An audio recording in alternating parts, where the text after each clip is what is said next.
Nous sommes toujours avec Nathalie et Nathalie, tu nous as évoqué tout à l'heure que tu avais, donc dans ta reconversion professionnelle, ton chemin de reconversion, tu avais mis en place certaines choses et que tu avais fait des efforts. Et est-ce que tu pourrais nous préciser un peu? Oui, merci Elisabeth. Effectivement, donc moi, comme je disais, j'étais informaticienne. J'ai travaillé dans une banque. Rien à voir avec les compétences pour être en psychologie. Donc, comment ça s'est passé pour moi? Bah, tout d'abord, il a fallu admettre que j'étais pas à ma place dans mon travail. Et ça a mis au moins 5 ans avant que je me décide de faire un bilan de compétences. Pourtant, on m'y avait encouragé, hein. Tout de suite, mon responsable m'avait dit, mais fais un bilan de compétences. Et il m'a fallu 5 ans pour accepter d'en faire un. Pourquoi?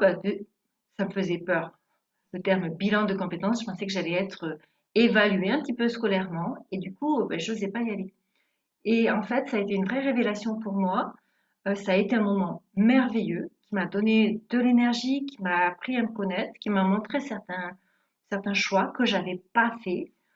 Et à partir de là, j'ai décidé de me diriger vers la psychologie. Donc ça a été vraiment la première étape.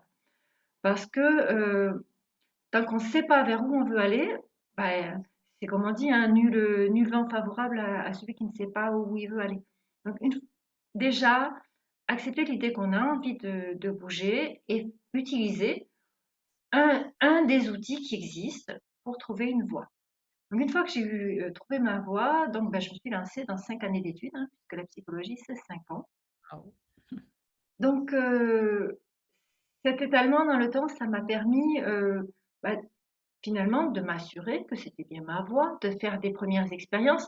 Avant d'être psychologue, on peut faire toute une, toute une catégorie d'accompagnement de gens. Donc, c'est ce que j'ai fait, hein. J'ai accompagné dans des associations, j'ai accompagné des personnes en recherche d'emploi, j'ai accompagné des ateliers.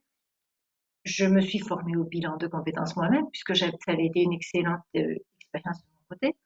Donc, tout un processus, finalement, d'élaboration, d'apprentissage, pour pouvoir être honnête, hein, vis-à-vis de nos clients, d'avoir réellement quelque chose à leur apporter, d'avoir un savoir-faire, d'avoir une écoute. Donc ça a été le deuxième temps. Donc globalement, 10 ans. 5 ans pour me décider, 5 ans pour me former. Et au bout de ces 10 ans, je suis prête. Et toi, Elisabeth, tu peux nous parler un petit peu de ce parcours finalement de transformation que tu as vécu toi aussi? Oui, bien sûr, mais je voulais te féliciter et pour Merci. ce beau parcours et pour le courage que tu as eu c'est pas vraiment recommencer, mais voilà, tous les moyens que tu t'es donné pour arriver à mettre en œuvre et à concrétiser ta reconversion. Merci. Je sais que toi aussi, ça a été un parcours assez varié. Alors peut-être deux mots? Moi, ça a été peut-être un peu plus court, mais parce que je pense que la reconversion était moins, comment, Moins radical. moins radicale que la tienne. Voilà, j'ai été vraiment dans une continuité de ce que je faisais déjà. Et donc, ce qui a été important pour moi déjà, suite à ma dépression, j'ai pris le temps, voilà, j'ai enfin pris du temps pour moi. Et la vie m'y a aidée puisque, en fait, mes enfants sont grands et étaient en train de partir de la maison. Et puis, une autre cerise sur le gâteau, mon mari a choisi de divorcer, de me quitter l'année de nos 25 ans de mariage. Donc, ça n'a pas été forcément facile pour moi. Mais quelque part, je n'avais plus d'autre choix que de prendre soin de moi et de m'occuper de moi. Donc, ça a été quelque chose que au début, je l'ai subi et après, je l'ai choisi. Et je me suis dit, voilà, c'est un temps qui t'est donné, donc prends-le.